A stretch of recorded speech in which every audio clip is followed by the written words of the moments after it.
Ale myslím si, že by to asi tak úplně fungovat nemělo, ne? Asi ne, co? Se stává, jsi úplný kokot jako já. A můžeš nedělat, jak chceš, ale prostě úplný hovno se ti stane. Ukažím to. Plná píčovina, vidíte to, vole? Já si nechci kupovat nový naviják. Já potřebuji vytáhnout ten splávek, co tam mám. To se ani nehýbe, kámo.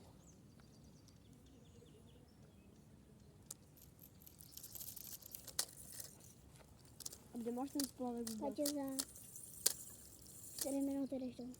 Nejdu. Čup, a už jsem to dojebal celý. A už je to celý v píči. Už je to celý v píči.